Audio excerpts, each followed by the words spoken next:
Senhoras e senhores, prestigiam esta reunião almoço o senhor governador do estado, Eduardo Leite, a senhora prefeita municipal de Pelotas, Paula Mascarenhas, o senhor presidente da Câmara Municipal de Pelotas, Fabrício Tavares, em seu nome cumprimentamos os demais vereadores aqui presentes, senhor deputado estadual Luiz Henrique Viana, neste ato, representando a Assembleia Legislativa do Estado, senhores secretários de Estado da Justiça, Cidadania e Direitos Humanos, Catarina Palladini, chefe de gabinete, Paulo Morales, senhor arcebispo de Pelotas, Dom Jacinto Bergman, senhor presidente da Zona Sul e prefeito de Capão do Leão, Mauro Nolasco, em seu nome, saudamos os senhores prefeitos e vice-prefeitos aqui presentes, o senhor vice-prefeito de Pelotas, Idemar Bars, senhor comandante da 8ª Brigada de Infantaria Motorizada, general de brigada Ernesto de Lima Gil, senhor representante do Comando Geral do Corpo de Bombeiros Militar, Major Gerson Luiz da Silva Rodrigues, senhor subcomandante-geral da Brigada Militar, Coronel Carlos Alberto Prado de Andrade, em seu nome saudamos os demais comandantes de unidades da Brigada Militar, senhor delegado de Polícia Regional de Pelotas, delegado Márcio Stephens, senhor superintendente do Porto de Rio Grande, Fernando Estima, senhor coordenador da Aliança Pelotas, Ricardo Ferreira. Também saudamos a presença do senhor presidente do Clube Brilhante, Luiz Eduardo Correia Antunes. Senhora Mara Casa, neste ato, representando a Federação. Também queremos saudar as presenças dos pais do senhor governador, o senhor José Luiz, a senhora Rosa Eliana.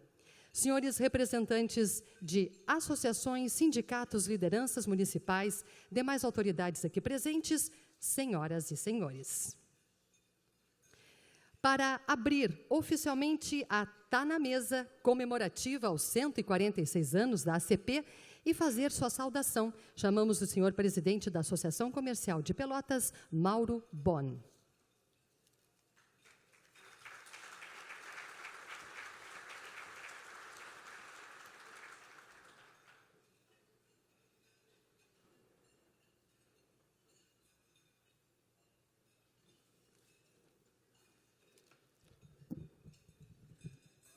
Bom dia, amigos, senhoras e senhores, amigos e amigas da CP.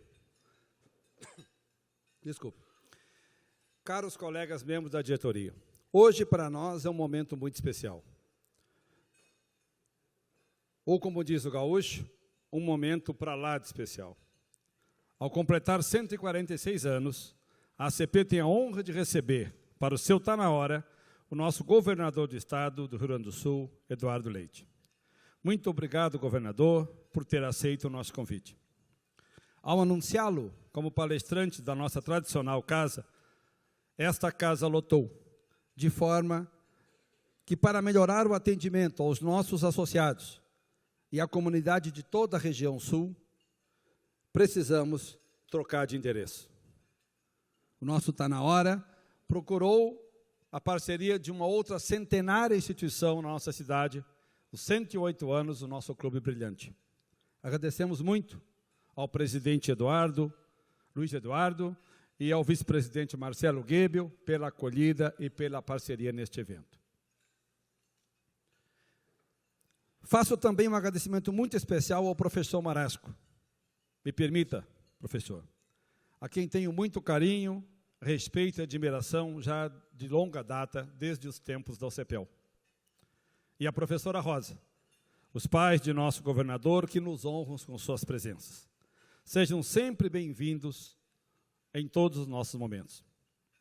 Em nome da prefeita Paula Mascarenhas, quero agradecer a presença de todas as autoridades já citadas pelo protocolo, secretários, vereadores, militares, prefeitos de toda a Zona Sul que nos honram e prestigiam este evento.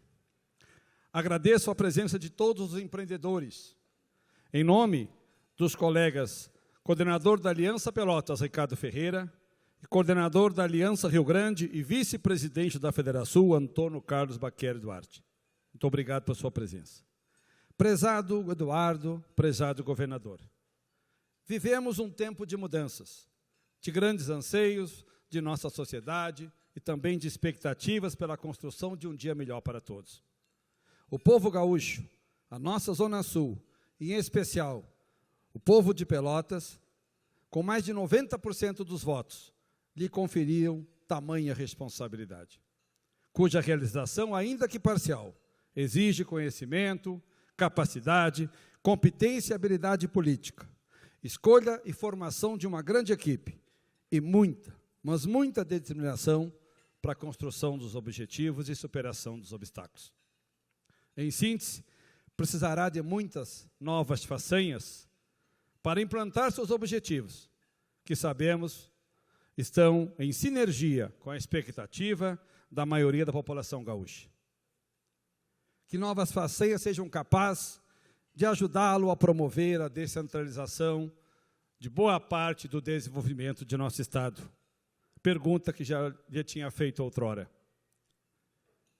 Que os benefícios que percebemos e nos orgulhamos do desenvolvimento que ocorre na região de Porto Alegre e a Serra Gaúcha consigam serem também disseminados para outras regiões do Estado. Que é importante. Promovendo em outras regiões, em especial na nossa região sul, que há mais de um século não elegiam um governador. Eu tenho a certeza que Vossa Excelência tem a honra desse merecimento. E para nós todos, tem esse merecimento. Precisamos de apoio e um sentimento de pertencimento na busca por investimentos e mais oportunidades, em especial aos nossos jovens, que saem das escolas e de nossas qualificadas universidades e vão em busca de oportunidades de trabalho, levando conhecimento e qualificação para produzir e promover o desenvolvimento em outras regiões do Estado e do Brasil. Sabemos que nem todas as soluções passam pelo governador ou pelo governo do Estado. Mas, a exemplo do avanço que conseguimos na duplicação da BR-116, a presença e a liderança do governo do Estado e de seu governador serão decisivas para que mudança seja implementada e ações se tornem efetivas. Parabéns por nos liderar em tão gigante propósito. E eu vou citar uma outra situação da regional que eu acho que contribui de muitas maneiras para o nosso desenvolvimento regional e que precisa de um patrocínio de um grande líder. Talvez uma atuação forte junto à nossa bancada federal no Congresso, de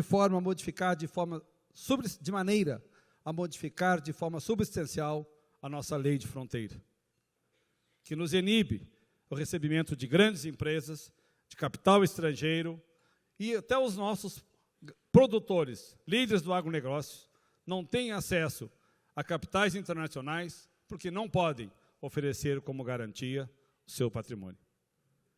Acredito que são 150 quilômetros de fronteira que pegam boa parte do Rio Grande do Sul, incluindo a nossa região sul. Sabemos que a questão não é do governo do Estado, mas a liderança, eu tenho a convicção que pode ser um indicador de sucesso nesse objetivo. Caro governador Eduardo, muito sucesso na sua caminhada, sua presença nos honra. Conte sempre conosco. A todos que nos prestigiam neste momento, desejamos que tenham um bom almoço e ótimos momentos aqui conosco. Muito obrigado.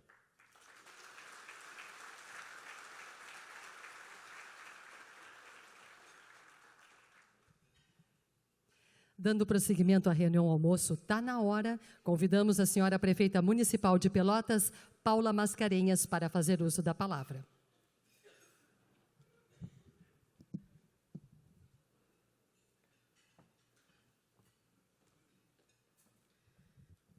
Boa tarde, senhoras e senhores, caro presidente Mauro Bon, seu nome saúdo toda a diretoria da Associação Comercial de Pelotas, meu querido governador Eduardo Leite, queridos Marasco e Lica, secretários de Estado Paulo Morales e Catarina Palladini, meu querido vice-prefeito Demar Barça, em nome de quem saúdo toda a nossa equipe de governo aqui presente, nosso deputado estadual, Viana, representando aqui a Assembleia Legislativa, presidente da Câmara de Vereadores, vereador Fabrício Tavares, em nome de quem saúdo os demais vereadores presentes, caro general Ernesto de Lima Gil, querido coronel Andrade, bem-vindo.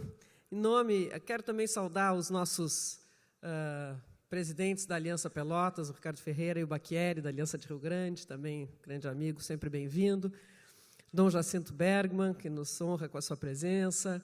E meu querido presidente Mauro Nolasco, em nome de quem eu quero saudar todos os colegas prefeitos de tantos municípios aqui presentes, companheiros aí de desafios na gestão municipal.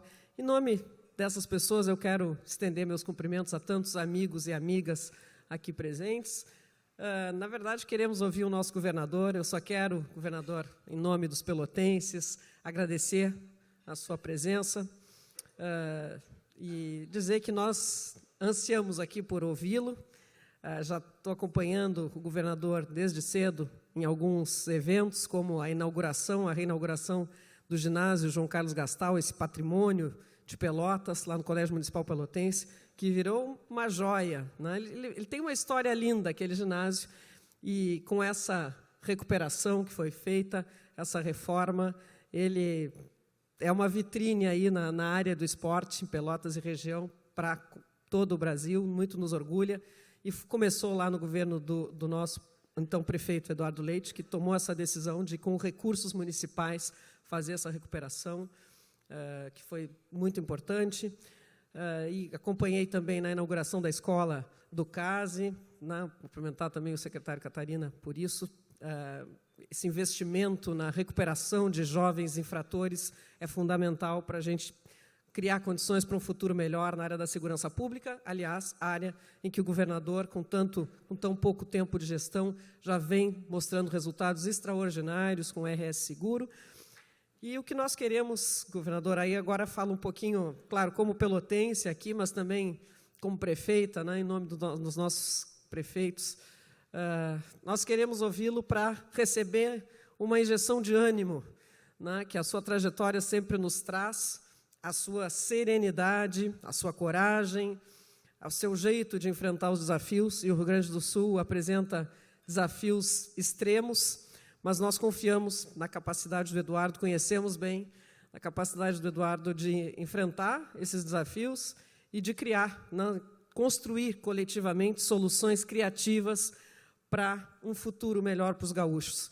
E que isso nos sirva de modelo, nos sirva de exemplo, nos sirva de estímulo, para que nós também tenhamos força, coragem e serenidade para enfrentarmos os problemas municipais, os desafios permanentes da gestão municipal, que cada dia é mais desafiadora, é mais difícil no nosso país, com todo esse sistema, né, tributário e, enfim, de repartição e toda essa crise, né, que nos afeta a todos.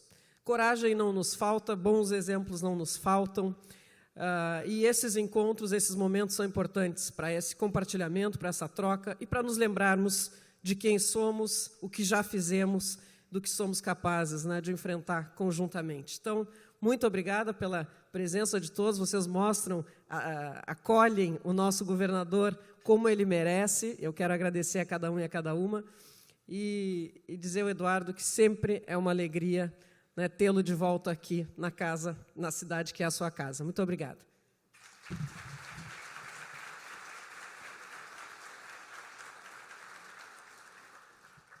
Assistiremos agora ao vídeo institucional do Governo do Estado do Rio Grande do Sul.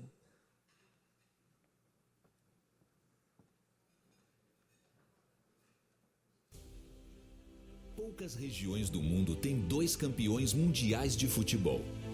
O Rio Grande do Sul tem. E tem muito mais do que isso. Localizado no sul do Brasil, do tamanho da Itália e maior do que o Reino Unido, o Rio Grande do Sul tem mais de 11 milhões de pessoas com formação multicultural e diferenciada. Ajudaram a construir o mais rico e diversificado capital humano do Brasil. Aqui está a quarta maior economia do país, com 121,7 bilhões de dólares de produto interno bruto. O Rio Grande do Sul é um hub de inovação, ciência e tecnologia, berço da indústria de automação e informática do Brasil, polo internacional de saúde e referência mundial em agrotech. Com 11,5% da produção científica do Brasil, tem o segundo maior número de doutores e o quarto em pós-doutorado.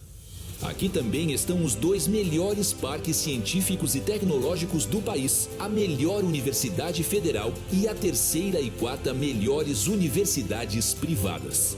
São 136 instituições de ensino superior, 588 museus, 534 bibliotecas públicas e mais de 60% das cidades com alto nível de desenvolvimento segundo os padrões internacionais. A economia do Rio Grande do Sul trafega por 153,9 mil quilômetros de estradas, pelo terceiro aeroporto com mais passageiros internacionais no país, por 750 quilômetros de hidrovias navegáveis e pelo segundo mais importante porto brasileiro, com rotas marítimas com mais de 90 países. O Rio Grande do Sul é o maior produtor nacional de biodiesel, couro, calçados, vinhos, automação, fumo, arroz, máquinas agrícolas e rodoviárias. E o segundo maior em móveis, produtos de metal, máquinas e equipamentos. Tudo isso abastecido por 341 empreendimentos de energia, com extensa matriz energética limpa e a quarta maior capacidade instalada de parques eólicos do Brasil. Este é o Rio Grande do Sul, um estado diversificado, com gente trabalhadora e capacitada, com intensa vida cultural e lindas regiões que se tornaram patrimônio da humanidade e lembrança feliz para milhares de turistas. Um estado que fica no centro da principal região consumidora da América do Sul, a 1.500 quilômetros de metrópoles globais como São Paulo, Rio de Janeiro, Buenos Aires, Montevidéu e Santiago do Chile. Aqui está a maior concentração populacional e de riqueza da América Latina, com 70% do PIB de toda a região e 150 milhões de habitantes. É este lugar que tem um ambiente jurídico e institucional transparente que agora abre novas oportunidades para negócios e investimentos do mundo todo. Um novo governo com novos programas de parcerias, concessões, privatizações e mudanças em leis e códigos para criar o ecossistema perfeito para quem deseja investir e crescer. Conheça algumas dessas oportunidades. Privatizações. CEE, Geração, Transmissão e Distribuição de Energia, 34% do mercado local de distribuição. Sulgás, distribuidora de gás natural canalizado em 41 cidades. CRM, as maiores jazidas de carvão da região sul, com potencial de 3 bilhões de toneladas de carvão. Parcerias e concessões para a iniciativa privada. 2019, rodovias, 3,3 bilhões de reais em investimentos. RS 287, RS 324. Saneamento para 1,5 milhão de pessoas. 1,75 bilhão de reais em investimentos. 35 anos de contrato. Estação Rodoviária de Porto Alegre, 76 milhões de reais em investimentos. Parque Zoológico de Sapucaia, 59 milhões de reais em investimentos. 2020, rodovias, 752 quilômetros de rodovias, 5 lotes, aproximadamente 3 bilhões de reais em investimentos. Hidrovia das Lagoas dos Patos, Mirim e Rio Jacuí, 323 milhões de reais em investimentos. 2020-2021. Concessão de parques, ferrovias, sistema prisional, hospitais e na área educacional. Rio Grande do Sul, no sul do Brasil, aberto para o mundo, de frente para o futuro.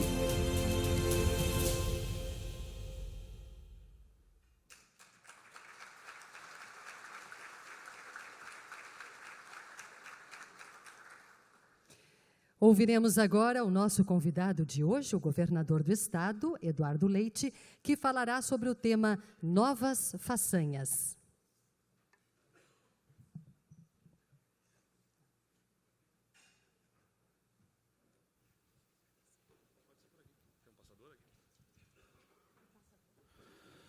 Muito boa tarde a todos, já todos almoçados, então já formalmente uma boa tarde.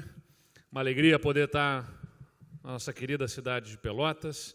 Quero saudar o presidente da Associação Comercial, o Mauro Bon. Muito obrigado pelas palavras que me dirigiu, presidente. Saudar em seu nome a toda a diretoria da Associação Comercial de Pelotas. Saudar também a prefeita municipal, Paula Mascarenhas, querida amiga e grande parceira nessa jornada de vida na política. Saudar o deputado Luiz Henrique Viana, nosso querido amigo, colaborador na Câmara de Vereadores aqui, quando foi nosso líder de governo, e agora na Assembleia Legislativa também dando grande colaboração para nós. Saudar o comandante da 8ª Brigada de Infantaria Motorizada, o general Ernesto de Lima Gil, muito obrigado pela presença também aqui, o Exército sempre tão parceiro nas ações do governo. Presidente da Câmara de Vereadores, vereador Fabrício Tavares, em nome dele eu quero pedir licença para saudar os demais vereadores, saudar o vice-prefeito municipal, querido Idemar Bars, ao arcebispo metropolitano de Pelotas, Dom Jacinto Bergman, aos nossos secretários de Estado que estão aqui conosco, da Justiça, Cidadania e Direitos Humanos, Catarina Palladini, acabamos de fazer a inauguração do investimento de R$1 milhão no CASE aqui, né, no centro que atende, faz a atenção socioeducativa para a recuperação de menores infratores, e ao nosso chefe de gabinete, Paulo Morales, secretários de Estado que estão aqui conosco. Ao superintendente do Porto de Rio Grande, Fernando Estima, ao comandante da Brigada Militar, ao subcomandante, Carlos Alberto de Andrade, ao presidente da Associação dos Municípios da Zona Sul, prefeito Capão do Leão, Mauro Nolasco, e aos demais prefeitos que estão aqui acompanhando este evento. Nosso agradecimento pela gentileza, pela atenção de estarem aqui conosco. Aos representantes das vinculadas ao Governo do Estado, aos patrocinadores, apoiadores do evento, às demais autoridades que já foram citadas, aos senhores secretários do município e aos senhores da imprensa, senhoras e senhores. Vou pedir licença para fazer a fala daqui.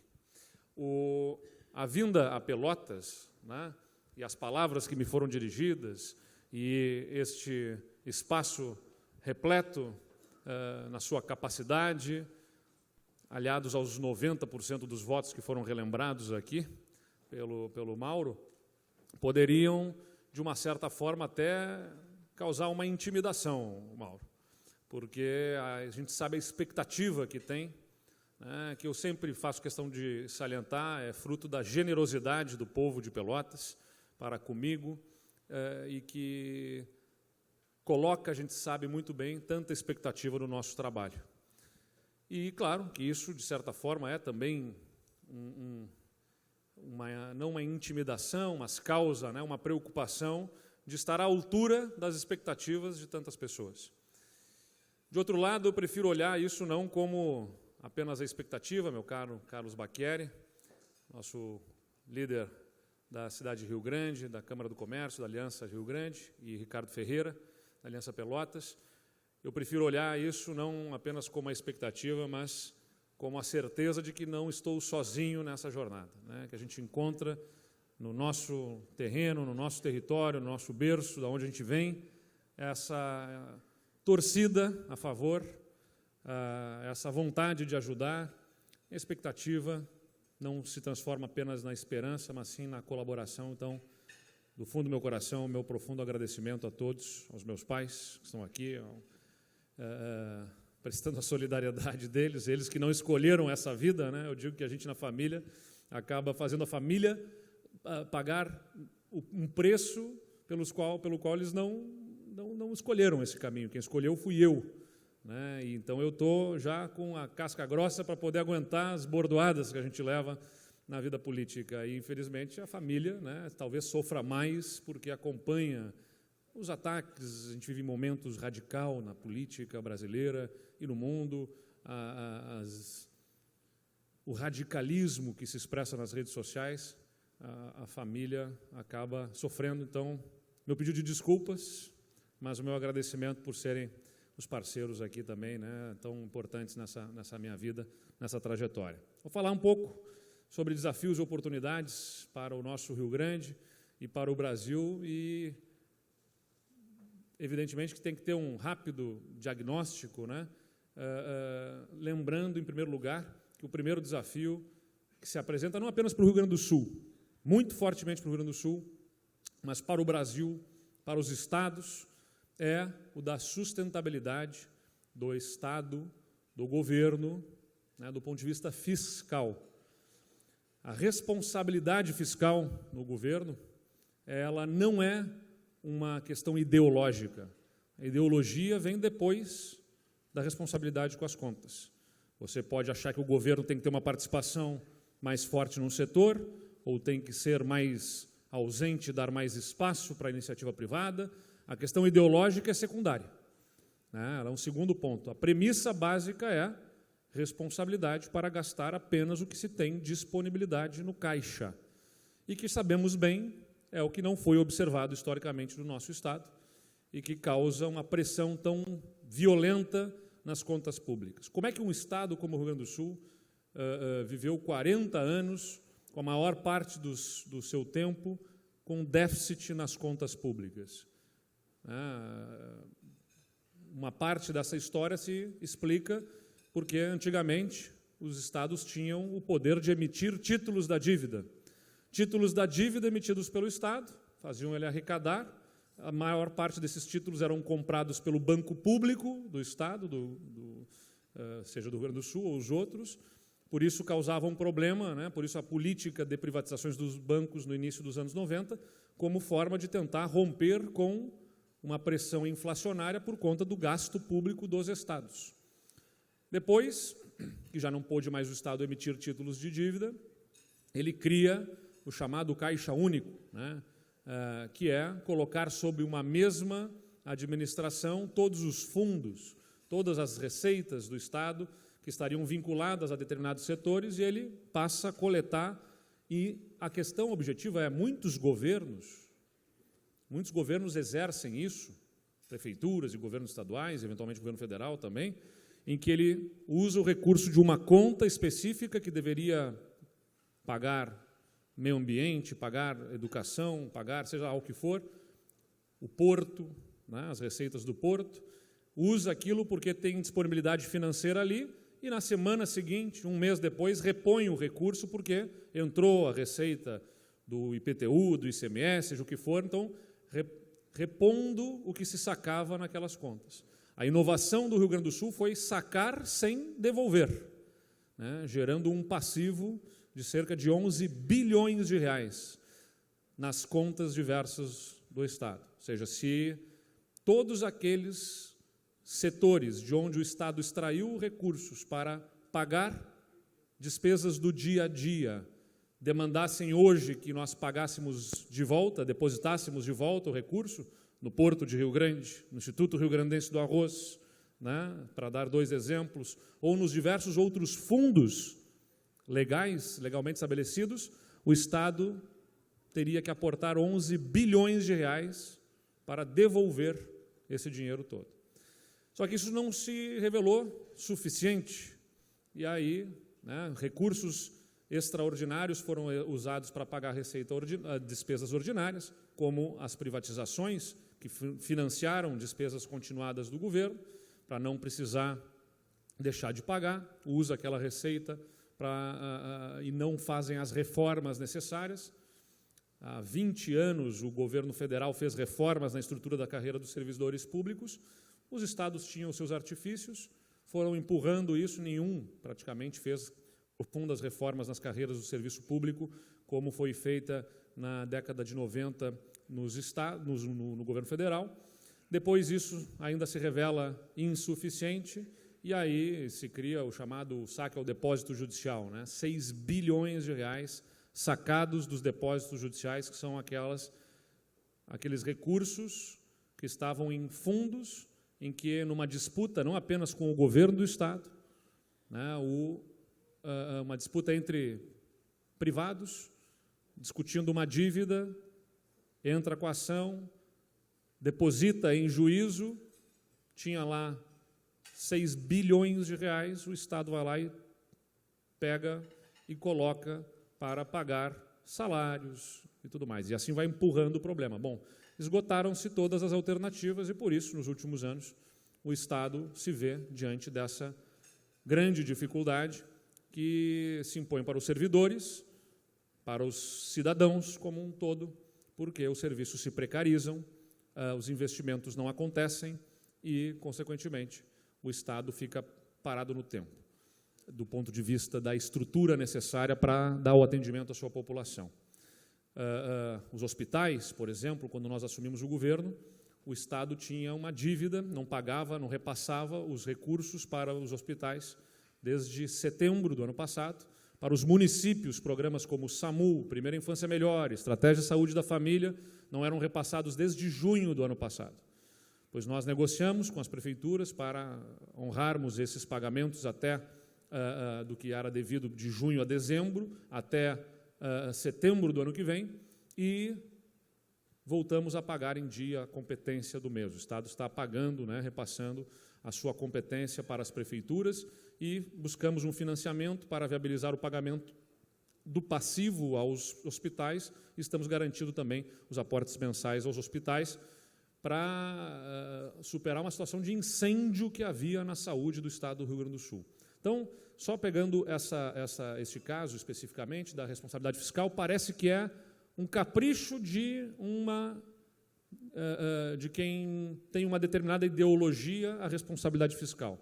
E ela não é um fim em si mesmo, é uma condição sine qua non, porque um Estado fiscalmente sustentável promove justiça social, induz produtividade e crescimento econômico. Se o Estado está equilibrado, ele consegue pagar as suas contas, que os fornecedores cobram menos, consequentemente você pode fazer mais com o recurso, você não precisa majorar alíquotas para sustentar o seu déficit, você coloca a carga tributária dentro de um patamar aceitável e consegue, portanto, dar espaço para que o Estado se desenvolva. A responsabilidade fiscal é condição fundamental para o Rio Grande do Sul e para o Brasil poderem efetivamente prosperar.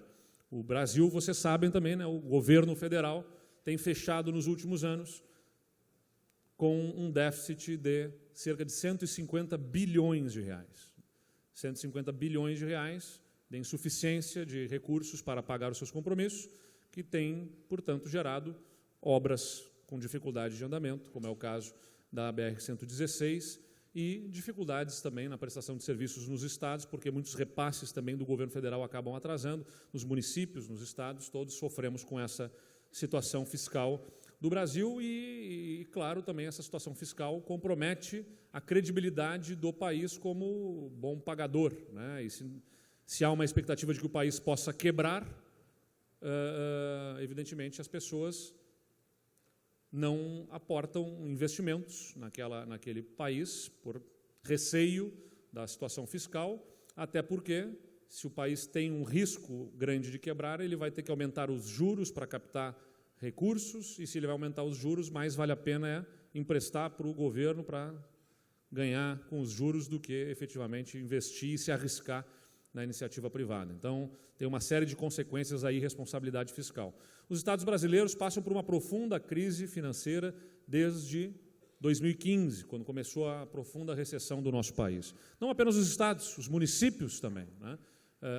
Eu comecei a vivenciar isso lá ainda no final do nosso mandato de prefeito e durante o mandato aqui da prefeita Paula também, ela tem tido até aqui que lidar com uma situação de bastante dificuldade, porque o país teve em 2015 e 2016 a recessão mais profunda da sua história. A gente não pode esquecer disso, porque retrocedemos 3,5% no ano, 3% no outro, no acumulado, juntando com o baixo crescimento que nós tivemos em 17, 18, o Brasil tem hoje o tamanho da economia que tinha em 2012.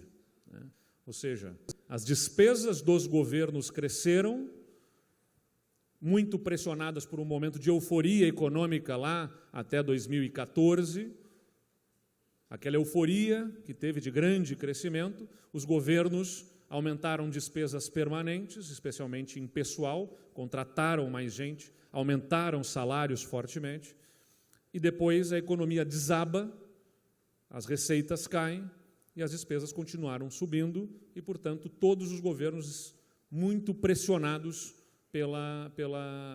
por esse desequilíbrio causado por queda de receitas com aumento de despesas, gerando uma crise sem precedentes aí na história do nosso país para os estados.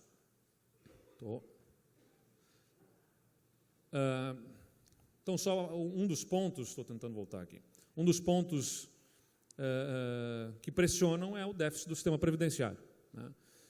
Isso tem que ser lembrado porque 49 bilhões de reais era o déficit lá em 2009, 85 bilhões é o déficit apurado lá em 2016, e o déficit nos estados vai quadruplicar em 30 anos se nada for feito para as previdências dos estados. Por isso, essa questão de fazer reforma no governo federal e não fazer reforma nos estados é um absurdo, né? É irracional para os estados e para os municípios, porque, evidentemente, vai gerar, já tem uma situação sensível nas contas, para não dizer dramática em alguns casos, como é o do Rio Grande do Sul, e ainda será mais prejudicada essa situação na medida em que nós temos eleição municipal no ano que vem, o ambiente político fica contaminado, fica difícil de se aprovar reformas, e nós temos um quadro em que a quebradeira em estados e municípios vai gerar mais pressão na União. Então, essa conta ela é compartilhada. A União, como diz o próprio nome, é a soma das partes. Se as partes estiverem doentes, estará todo comprometido. Só no estado do Rio Grande do Sul, o déficit da Previdência é de 12 bilhões de reais. É o maior déficit proporcional à população no Brasil. Só para ter uma ideia, São Paulo, que tem 4 vezes a nossa população, tem um déficit de 20 bilhões. Nós temos 11 milhões de habitantes e 12 bilhões de déficit.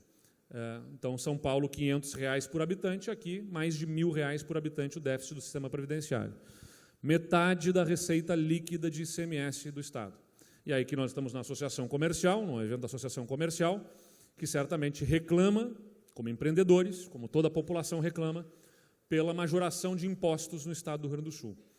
E essa situação de majoração de impostos se dá especialmente porque, quando alguém vai abastecer o seu carro no posto de combustível, reclama que paga mais caro aqui, e, na verdade, o Estado, que é bastante responsável por esta carga tributária que está lá aplicada, precisa dizer, olha, metade desse seu imposto, ao invés de voltar para você em serviço, eu vou precisar simplesmente drenar para pagar déficit do sistema previdenciário. Porque é déficit, né? Depois do que o servidor contribuiu com 14%, que o Estado, na maior parte dos contratos que tem com servidores, contribuiu com 28%, ainda faltam 12 bilhões de reais. Então, o Estado recorre ao povo, o acionista, né? Quando a empresa está desequilibrada, vai ter que chamar o acionista para bancar o prejuízo, e o prejuízo que nós temos aqui é compartilhado com os acionistas, o povo, o cidadão que paga impostos. E lembrando que cresce R$ 1 bilhão por ano o nosso déficit previdenciário, praticamente. Cada vez mais a gente tem que ir lá na população, né? Se eu pudesse estar lá na ponta, como representante do governo, na bomba do posto de gasolina, a bomba que eu estou é outra lá, na verdade, se eu estivesse na bomba do posto de gasolina, eu estaria dizendo, ó, Dona Maria, seu João, nós vamos precisar mais um pouquinho do imposto aqui para pagar a déficit da Previdência, mais um pouquinho que vai deixar de voltar para você, porque eu vou ter que pagar algo que eu não tenho como deixar de pagar, que é a aposentadoria dos servidores. É por isso que é tão importante fazer reforma no sistema previdenciário, né, porque não se fez fundo para pagar as aposentadorias e agora a gente tem que lidar com o pagamento dessas aposentadorias. É interesse do cidadão, é interesse do empresário, é interesse do servidor, que não percebe que o seu salário, né, está sob ameaça. O Estado não paga em dia, e não pagar em dia é um primeiro sintoma de uma doença mais grave se nada for feito.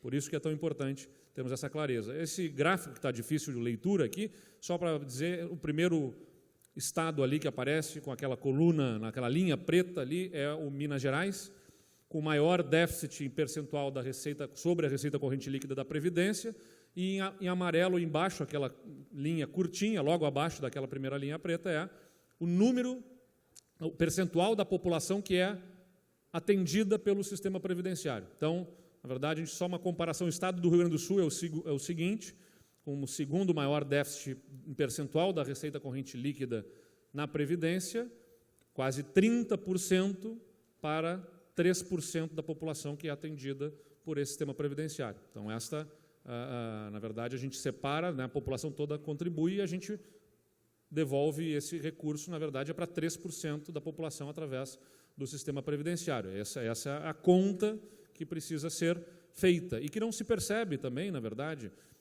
quando o servidor, o sindicato se mobiliza contra, é que ele paga essa conta como cidadão, né? Porque eu não consigo pagar a previdência dele, eu preciso recorrer a impostos aumentados que atingem a ele como cidadão, porque retira o seu poder de compra e, além disso, tira a capacidade de investimento do Estado, que tira a dinâmica econômica, que tira a capacidade de gerar receita para pagar o seu salário e tira a perspectiva de vida dos seus filhos, né? Porque eu tenho certeza que esses servidores têm filhos que gostariam que pudessem encontrar no seu estado o espaço,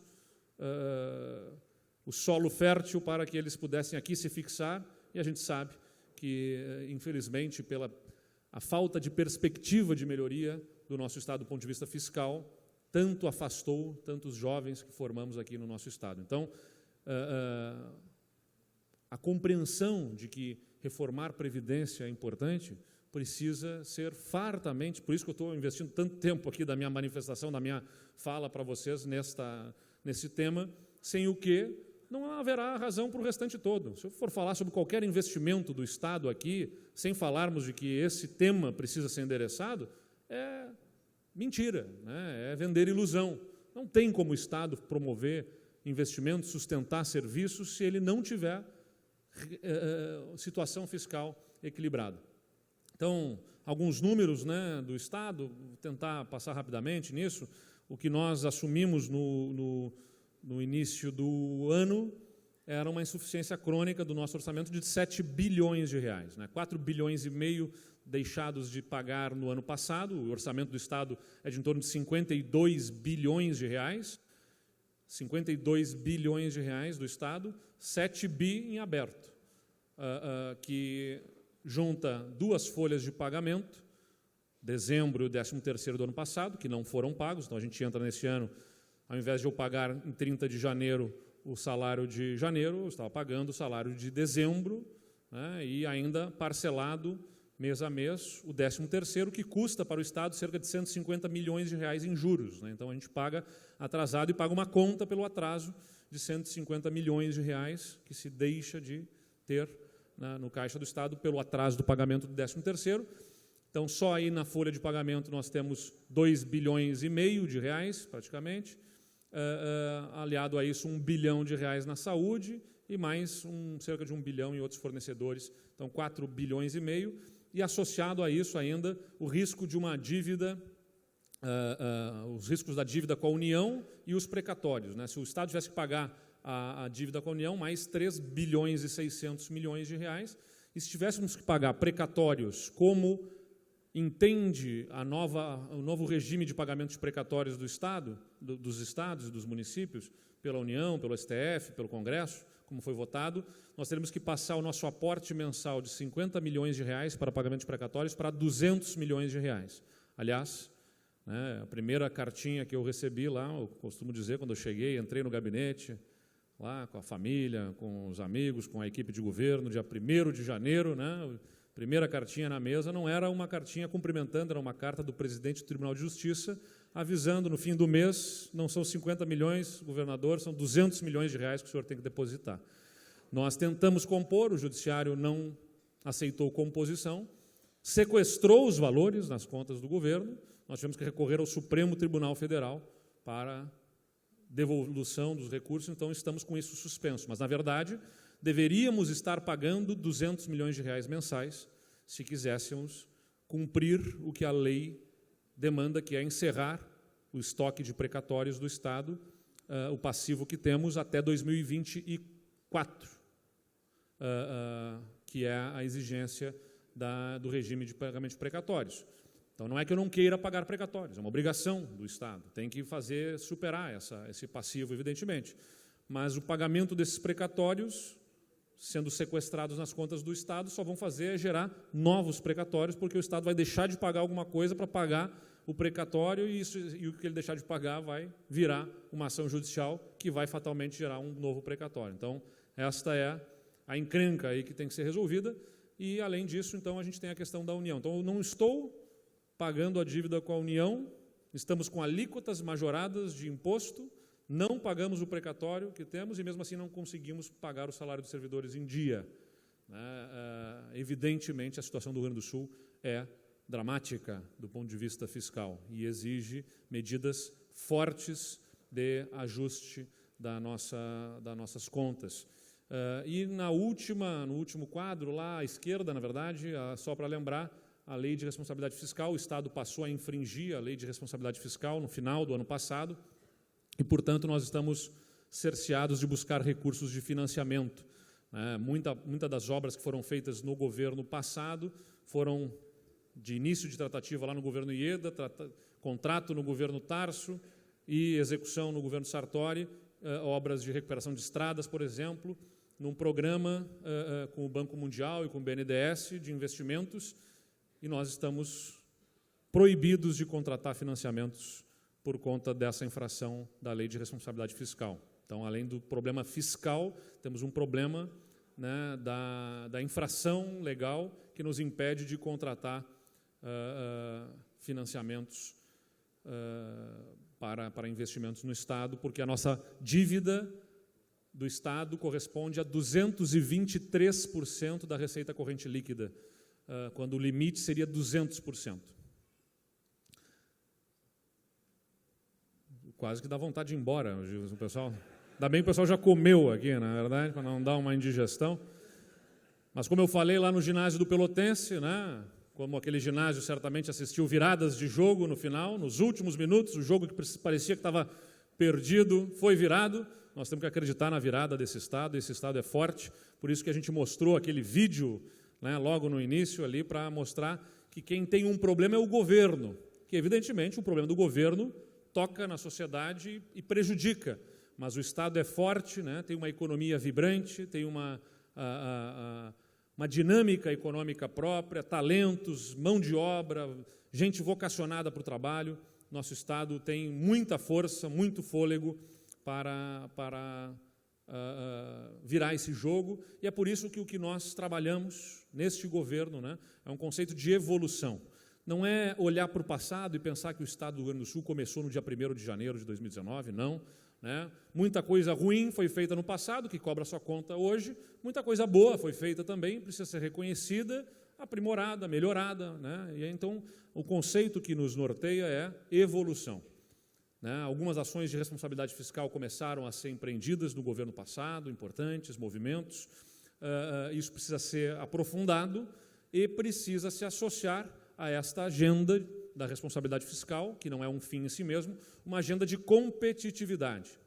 Né? Entendermos que o Estado do Rio Grande do Sul compete com outros no Brasil por investimentos. Nós precisamos dinamizar nossa economia, dar espaço para o crescimento econômico, para gerar receita. Eu vou precisar atacar os problemas de curto prazo, contendo a despesa do Estado e gerando receitas maiores para poder buscar o equilíbrio financeiro. Né? Reduz, ou, na verdade, boa parte da nossa despesa é congelada, você tem pouca margem de redução, porque boa parte está em folha de pagamento, há irredutibilidade de salários, você não consegue reduzir salários, então você tem que conter o avanço dela e trabalhar para que a sua receita cresça mais que a despesa, até o ponto de buscar o equilíbrio para, efetivamente, o Estado estar ajustado. E nós precisamos fazer isso, então, associando a uma agenda de contenção de despesas e de ajustes da máquina pública a uma agenda de competitividade para gerar investimentos no nosso Estado. É claro que nós estamos dentro de um cenário nacional, Não há o que eu consiga fazer que resista a uma política em âmbito nacional que, eventualmente, não faça o país crescer, né? A gente torce e apoia medidas em âmbito nacional que ajudem o Brasil a recuperar essa credibilidade para o parte de investidores, para acelerar o crescimento. Tinha uma expectativa de que esse ano seriam 2% de crescimento, nós estamos aí patinando em 0,8%, né? No acumulado de 12 meses, neste ano, 0,5%. Então, o país precisa mais rapidamente retomar a atividade econômica, e isso está nos braços e nas mãos aí do governo federal. Nós temos algumas oportunidades importantes, um ambiente mais favorável às reformas. O último processo eleitoral foi um processo eleitoral de validação de uma agenda de transformação da máquina pública. É importante salientar, nós ganhamos a eleição falando em privatização, falando em reformas da máquina pública, ou seja, a população legitimou esta agenda nas urnas, e é muito importante que se use uma eleição para não apenas eleger-se o nome, a pessoa, mas para legitimar-se a agenda. Por isso que era muito importante falar que íamos privatizar a CRM, a Sulgás, a CE. Era importante dizer que íamos acabar com a EGR e que íamos conceder essas estradas à iniciativa privada, que íamos fazer PPP de saneamento através da Corsan. Todas essas pautas não foram disfarçadas, nem nos esquivamos, defendemos essas agendas e legitimamos elas nas urnas, e há, então, um ambiente mais favorável que nos fez ter a aprovação já na Assembleia Legislativa, no primeiro semestre deste ano, das privatizações, não apenas na retirada da exigência do plebiscito, como também a autorização, propriamente dita, para as privatizações. Privatizações essas que são oportunidade não apenas de receita para o Estado, para equilíbrio fiscal, mas são mais do que isso. Certamente o maior efeito que essas privatizações terão é de gerar investimento em setores estratégicos de infraestrutura para auxiliar no desenvolvimento econômico. Nós estamos falando de energia, né, tanto na geração, transmissão e distribuição, quanto do gás, da distribuição do gás, que é também importante fonte para gerar-se desenvolvimento econômico. Então, essas privatizações já evoluíram.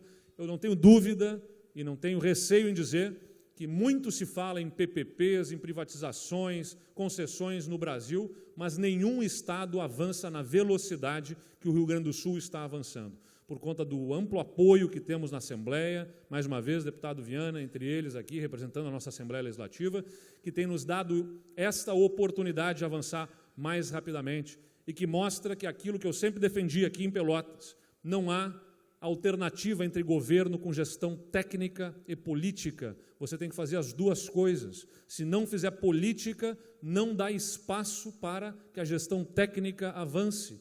Não adianta fazer técnica sem política e, evidentemente, não faz nenhum sentido fazer política sem ter gestão, estratégia e técnica para planejamento para que o governo funcione. Aliar-se às duas coisas, é isso que nós fizemos aqui no Estado e que está fazendo com que o Rio Grande do Sul, em comparação a outros governos que falam muito sobre privatização, mas pouco conseguiram fazer até agora, como nós fizemos, porque a nossa agenda é clara, sabemos para onde queremos ir e estamos fazendo a política para que isso aconteça.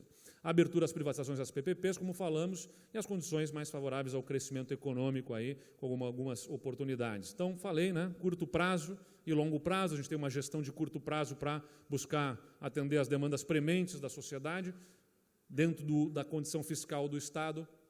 É um enorme desafio. Investimentos que são extremamente demandados precisam ser feitos, forçando o déficit da máquina. Vou dar um exemplo dos investimentos em pavimentação, né? Nós anunciamos, alguns meses atrás, um plano de 300 milhões de reais em investimentos em pavimentação, dos quais 170 milhões de recursos próprios do Estado. São muito menos esses recursos do que o que é demandado para poder fazer tapa-buraco e pavimentação por todas as regiões. Talvez tivéssemos necessidade de cerca de 600 a 800 milhões de reais para termos um investimento condizente com a necessidade das nossas estradas, mas esses 170 que fazemos já é, na verdade, forçando o déficit, porque esse dinheiro não existe. Você força dentro do seu orçamento, porque se o Estado está terminando o ano com 4 bilhões de reais negativo, é evidente que ele não tem essa capacidade, mas tem que ser feito. Então, você tem que ajustar a máquina, ao mesmo tempo tem que enxergar de forma estratégica demandas prementes que são se impõem a necessidade daquele investimento, né? E buscar, no longo prazo, um plano que realmente coloque a condição do Estado estar equilibrado.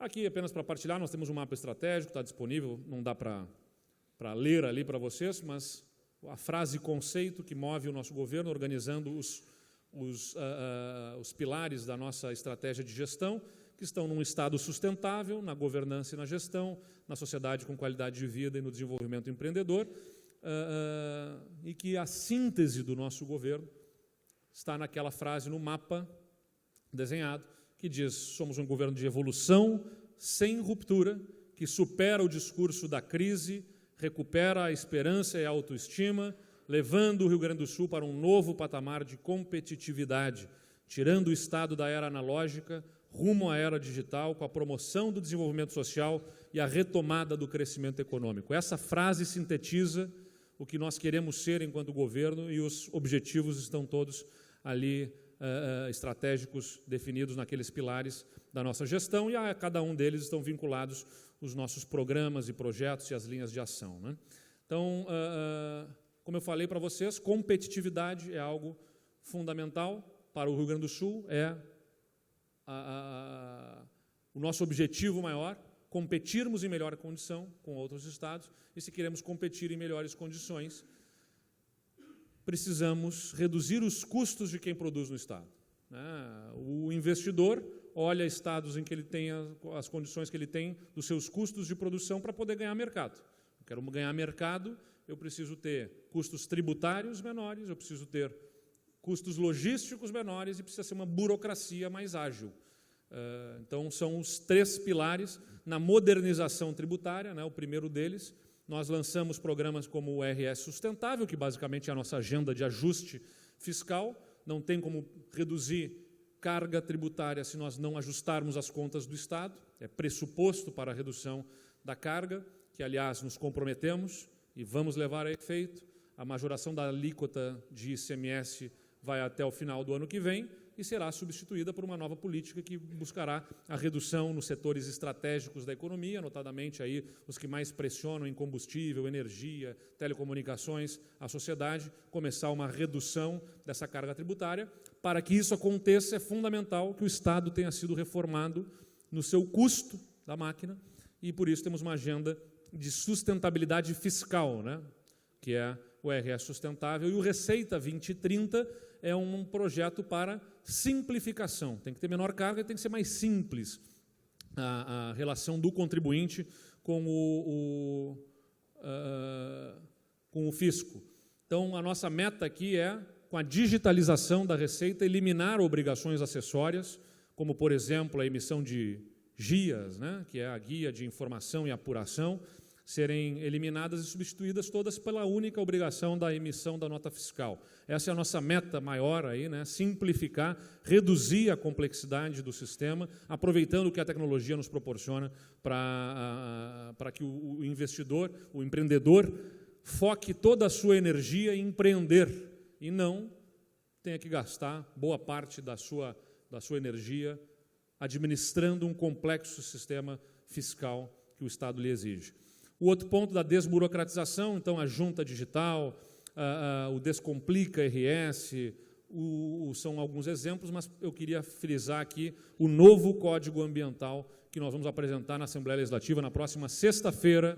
Nós estaremos protocolando na Assembleia Legislativa um novo Código Ambiental no Rio Grande do Sul, com o foco não em permitir degradação ambiental, evidentemente que não, pelo contrário, para protegermos de forma mais eficiente o meio ambiente e de forma razoável, equilibrada, tratarmos os empreendimentos no estado do Rio Grande do Sul, organizando a legislação que temos, tirando aquilo que o Estado exige a mais do que o Código Nacional, né? No estado do Rio Grande do Sul tem exigências maiores sobre implantação de atividades à margem de canais, córregos, enfim, a mais do que exige o Código Nacional, imposições feitas no passado. Talvez o Rio Grande do Sul tenha sempre querido ser mais do que os outros e mais no que é não necessariamente positivo.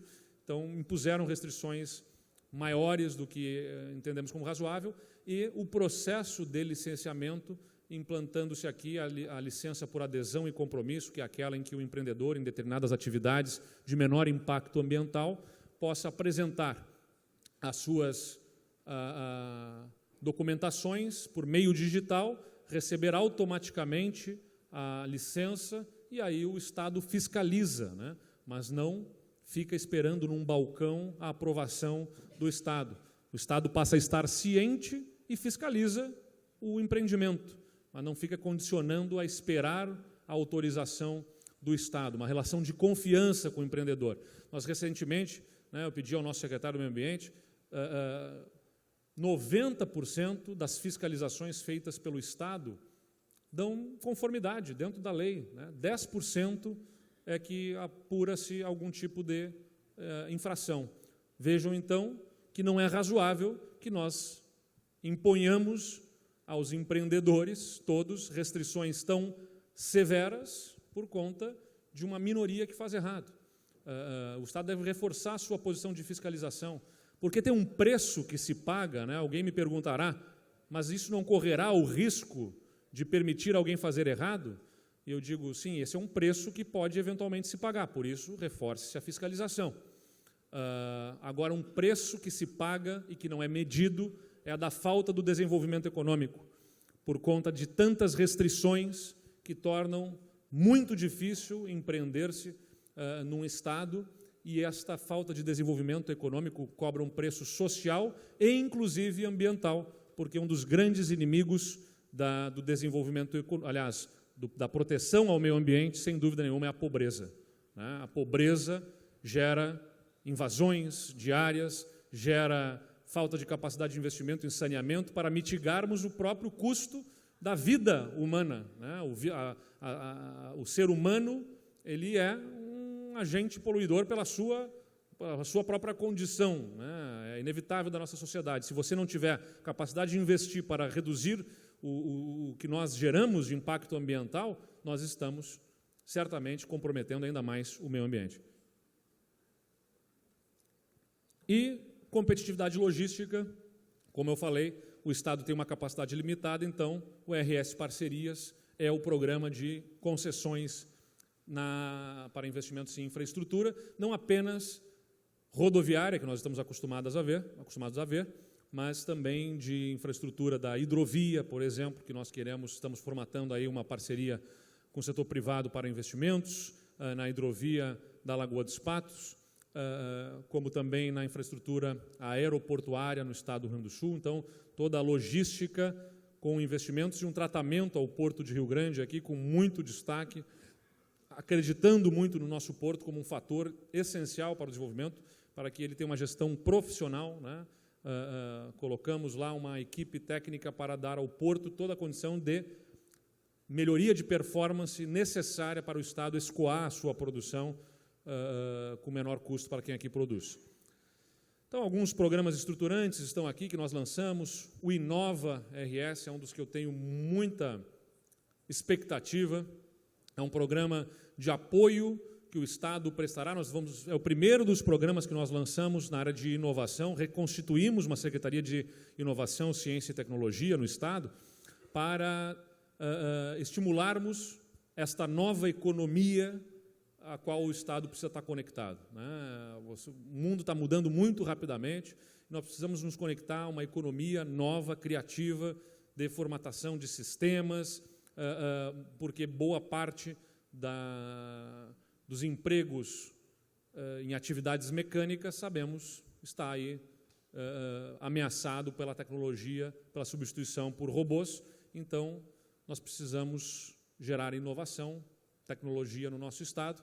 Este programa, o Inova, ele se propõe a dar todo o suporte com a mentoria, com o acompanhamento do governo do Estado aos polos de inovação que nós mapeamos no Estado, 8 polos de inovação, inclusive oferecendo o recurso para a equipe técnica, as bolsas para financiar as equipes técnicas que vão gerenciar esses polos. Então, todo o trabalho de aproximação, interação do governo do Estado com os polos e financiamento também por parte do Estado a esta política pública. Está marcada aqui uma reunião em Pelotas no próximo dia 7 de outubro, às 14 horas, lá no parque, no Pelotas Parque Tecnológico. Cadê a Rosane? Está lá a Rosane, nossa líder do Parque Tecnológico aqui de Pelotas, que estará lá sediando esse encontro do Inova, para o qual estão todos convidados. O RS Criativo, o RS Seguro é um dos pontos importantes aí também, as melhorias, os resultados que tivemos na segurança pública, redução histórica da criminalidade, né? O Rio Grande do Sul teve o menor número de latrocínios da década, a redução de 24% no número de homicídios, né? De 35% do número de roubos de veículos no Estado. Quando a gente fala em percentuais, a gente esquece o tamanho dos números, né? 35% de redução de roubos de veículos significam 3.500 veículos que deixaram de ser roubados no Estado do Rio Grande do Sul. Quando a gente fala em 24% de redução do número de homicídios, nós estamos falando em 350 pessoas que deixaram de perder as suas vidas no nosso Estado por conta desta redução de homicídios entre janeiro e agosto desse ano. Ou roubos a estabelecimentos comerciais, que reduziram também fortemente no nosso Estado, com menos, eram 4.000, cerca de 25% de redução, 4.000 caíram para cerca de 3.000, ou seja, 1.000 estabelecimentos comerciais que deixaram de ser roubados ao longo desses 8 primeiros meses, com o programa RS Seguro atuando fortemente. Aprovamos a autorização das vendas estatais, estamos lançando os primeiros editais de concessão de rodovias e lançamos a PPP do saneamento na região metropolitana. Eu sei que aqui a prefeita Paula trabalha fortemente pela aprovação, acabou de aprovar uma lei de PPPs, e isso tem que ser entendido pela cidade como algo importante, né?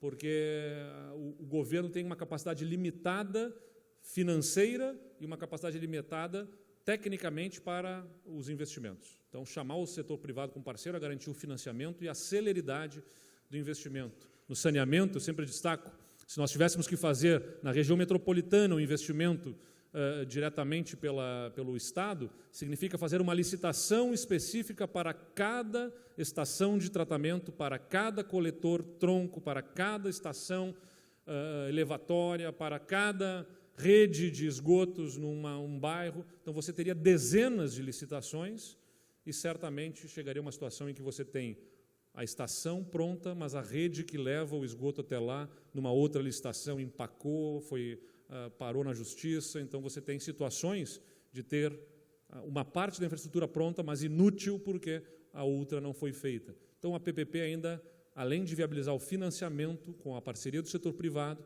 ganha em eficiência, que ajuda a reduzir custos para a sociedade, e ainda viabiliza, a partir de uma única licitação, na concessão, resolver-se toda a infraestrutura, né, o encaminhamento da infraestrutura. E aqui em Pelotas, com a parceria da Prefeitura de Pelotas, no Pelotas Pacto pela Paz, as reduções de criminalidade são ainda maiores, né? Pelotas tem um programa consistente na liderança da prefeita Paula de enfrentamento da criminalidade. Então, a redução de homicídios, que no Estado foi de 24%, aqui foi de 36%, né? 35% de queda nos roubos contra o transporte público e 34% de redução nos crimes contra estabelecimentos comerciais aqui em Pelotas, apenas neste ano, em comparação ao mesmo período do ano passado. E, para animá-los aqui, né, o PIB do Rio Grande do Sul cresce acima da média nacional, ainda muito menos do que gostaríamos, mas o Brasil teve um crescimento de 0,5% no primeiro trimestre deste ano, o Rio Grande do Sul teve 0,9%. O desempenho industrial do Rio Grande do Sul é bastante superior no acumulado dos últimos 12 meses aos outros estados. Cresceu 8,4% a indústria no Rio Grande do Sul nos últimos 12 meses acumulado, contra 4,8% aí do Paraná, 4,4% de Santa Catarina, e Rio de Janeiro, São Paulo e Minas Gerais tiveram redução da atividade industrial nesse mesmo período. Então, como eu falei, o Estado tem as suas deficiências, tem os seus problemas, mas tem muita força, né? Como nós mostramos no vídeo, somos a 6ª população, mas a 4ª economia, os 2 melhores parques tecnológicos, a melhor universidade federal do Brasil, entre as melhores universidades privadas, forma-se mão de obra qualificada nesse Estado, reconhecimento da capacidade de trabalho da nossa gente, nos dão a segurança de que nós temos a capacidade de superar esses enormes desafios do Rio Grande. Por isso, a nossa agenda está focada em melhorar a competitividade, logística, reduzir a burocracia, enfrentar o déficit público para, com isso, conseguir reverter para a sociedade em redução de carga tributária e redução e simplificação também do sistema tributário. Em educação, a formação da nossa mão de obra voltada para o que a nova economia lhe exige. Por isso, a gente acabou de lançar o Jovem RS, estabelecendo uma política de acompanhamento para as nossas escolas serem criativas, inovadoras, e empreendedoras nas nossas escolas do estado do Rio Grande do Sul, e uma política de segurança também bastante efetiva, porque não adianta ter tudo isso se for um estado violento que afaste os seus talentos, porque não encontrem aqui a paz e a tranquilidade que buscam para si e para suas famílias. Todas essas agendas estão em curso, estamos muito confiantes e eu posso dizer com satisfação que, pelo que tenho trabalhado também em nível nacional, nos tantos convites que tenho recebido aí para falar às grandes lideranças empresariais e para os grandes veículos de comunicação, que o Rio Grande do Sul é falado hoje mais do que pelos seus problemas, pelas suas soluções. As soluções que o Rio Grande do Sul tem endereçado, os encaminhamentos que o governo dá, o apoio que nós temos tido na Assembleia para viabilizar as reformas no Estado, colocam o Rio Grande do Sul em destaque, porque avançamos nessas agendas mais rapidamente do que outros estados e, consequentemente, apresentamos uma perspectiva de futuro melhor. E eu aprendi aqui em Pelotas que não é sobre resolver todos os problemas. Certamente eu não resolvi todos os problemas, não tenho qualquer pretensão de ter resolvido todos os problemas de Pelotas. Eu mesmo, quando saio pelas ruas e quando venho a Pelotas, tenho conseguido vir pouco, mas quando venho aqui faço questão de sair de carro e dar uma volta para ver algumas obras que foram iniciadas no meu período, que a Paula está concluindo, ver como é que estão o andamento dessas obras. E entre uma obra e outra, sempre vejo tantas coisas que não consegui fazer. Entre aquelas 2 avenidas que foram duplicadas, tantas ruas que ainda não têm pavimentação, entre aquelas escolas que foram ampliadas, postos de saúde que eventualmente ainda estejam em condições precárias. A gente não fez tudo, longe disso. Mas o que a gente fez nos lugares certos, na cidade, foi determinante para mudar a percepção do próprio cidadão em relação à sua cidade e reposicionar a cidade em relação ao Estado. E isso foi percebido, foi sentido. Então, não é sobre resolver todos os problemas, é sobre atacar os problemas certos para gerar a percepção e o entusiasmo em relação ao futuro. Retomar confiança no futuro é fundamental. Eu não tenho dúvida de que eu não vou resolver todos os problemas do Estado, longe disso. São muito profundos os problemas do Rio Grande do Sul. Mas é possível dar um caminho, um norte, e é possível fazer a população perceber essa evolução em 4 anos. E eu tenho segurança de que, ao final desses 4 anos, todos terão percebido um Estado que evoluiu, não apenas os daqui, mas lá fora terão percebido, e essa perspectiva de futuro é o maior ativo que um Estado, que um território pode ter. Mais do que estar bem no presente, é conseguir apontar de que lá na frente vai estar melhor, que está no caminho certo, e assim poder fazer com que todos se sintam felizes de morar neste Rio Grande. Muito obrigado pela atenção de todos vocês.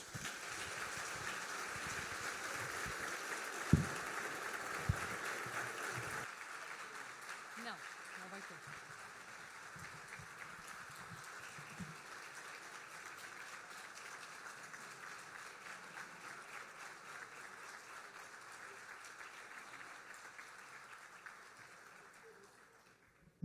Queremos convidar o senhor presidente da Associação Comercial de Pelotas, Mauro Bon, a senhora prefeita municipal de Pelotas, Paula Mascarenhas, para a entrega de uma homenagem ao senhor governador do estado, Eduardo Leite, uma placa alusiva aos 146 anos da ACP.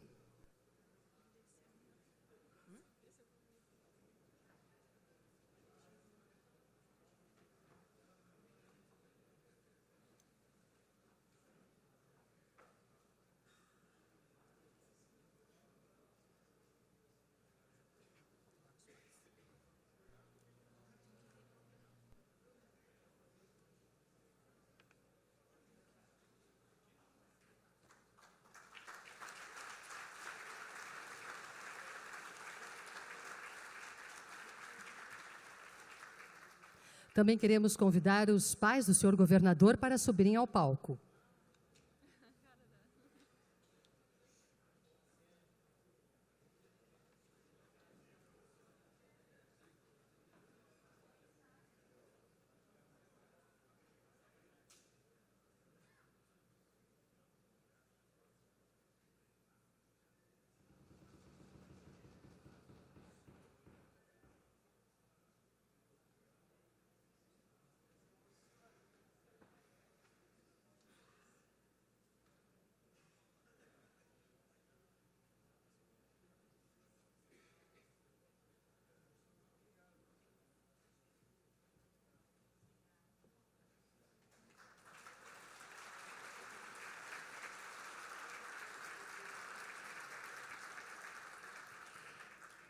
Convidamos também a diretoria da ACP presente para uma foto aqui no palco.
Agradecemos a presença das senhoras e dos senhores e damos por encerrada esta edição da reunião almoço Tá na Hora. Informamos à imprensa que o senhor governador do estado dará uma rápida coletiva no salão anexo.